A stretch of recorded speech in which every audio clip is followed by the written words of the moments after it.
Паводзіны Лукашэнкі пераконваюць цывілізаваны свет, што са старым дыктатарам нельга звязвацца. Але дзякуючы упартым у сваёй пазіцыі беларусам ды іхнай абранніцы Светлане Тихановскай удаецца наладжваць дыялог захаду з прадстаўнікамі новай свабоднай Беларусі, ды атрымліваць усё больш канкрэтнае падтрыманне. На чарговую жорсткую смерць ад рук сілавікоў лідарка дэмакратычнай Беларусі заклікае адказаць жорсткімі санкцыямі. Юлія Тельпук. Хвілінаю маўчання праважалі на вуліцах чарговую ахвяру беларускіх пераменаў. Далучылася прадстаўніцтва еўразвязу, выказалася старшыня еўракамісіі, дыпламаты і удзельнікі Варшаўскага форуму бяспекі. Пасля збіцця на смерць Рамана Бандарэнкі аднаўляецца мемарыял на плошчы пераменаў у Менску і змянілася рыторыка народнай абранніцы Святланы Тихановскай. Людзі ў роспачы, таму што нічога не могуць зрабіць супраць катаў, бо наш пратэсны рух у прынцыпе мірны, і мы не хочам адказваць гвалтам на гвалт. Цяпер мы бачым, што адзіны выхад з гэтай сітуацыі – гэта ціск на рэжым унутры краіны і за яе межамі. Таму цяпер мы просім не толькі індывідуальных, але і фінансавых адрасных санкцыяў супраць бізнесу і людзей, якія знаходзяцца ў кішэні Лукашэнкі. Мяркуем, што толькі эканамічны ціск прымусіць рэжым адысці, бо ў яго не будзе грошай плаціць сілавікам за іх злачынствы. Гэтак Тихановская выказалася ў Швецыі пасля таго, як распавяла прэм'ер-міністру Стэфану Лёвіну пра сітуацыю ў Беларусі ды пра знішчэнне мемарыялу Рамана Бандарэнкі як сімвала нязменна жорсткага стаўлення рэжыму да апанентаў. Суть заключается в наведении порядка в Минске.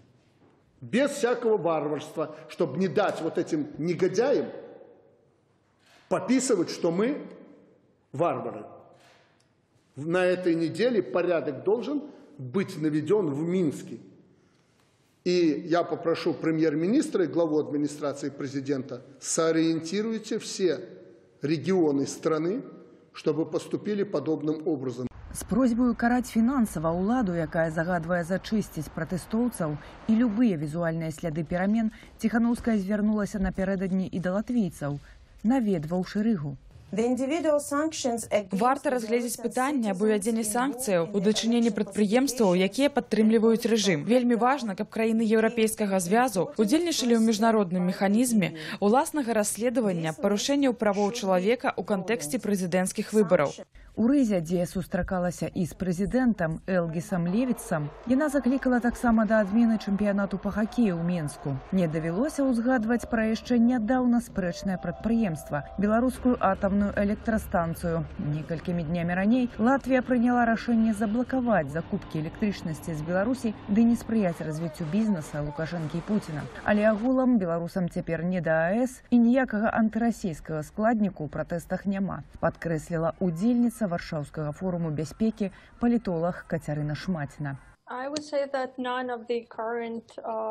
Ніхто з сённяшніх лідараў дэмакратычных сілаў Беларусі не выкарыстоўвае антырасійскія настроі. Ніхто з іх не заклікае разарваць сувязі з Расіяй. Ёсць разуменне геаграфічнай пазіцыі Расіі ды важнасці культурных, а таксама іншых дачыненняў. Гэты месседж дэмакратычнай сілы спрабуюць перадаваць у Крэмль.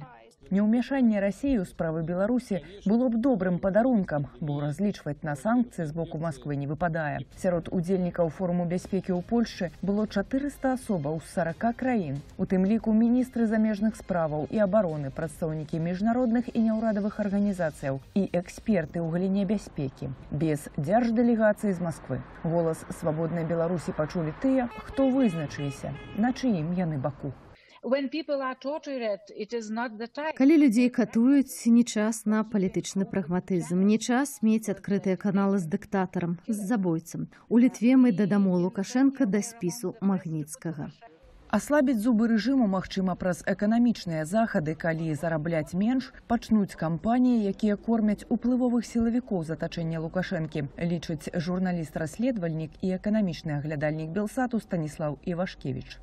Лукашенко вельмі моцна залежыць ад сілавіковай номенклатуры і таму змяншэнне іхных доходаў гэта будзе пэўным стымулам для таго, каб ён адчуў гэты ціск. Калі на фінансаванне Расіі рэжыму ў Мінску дзяржавы захаду паўплываць не могуць, то могуць на прыбыткі часткі беларускай наменклатуры, якая дапамагае Лукашэнку утрымлівацца ва ўладзе.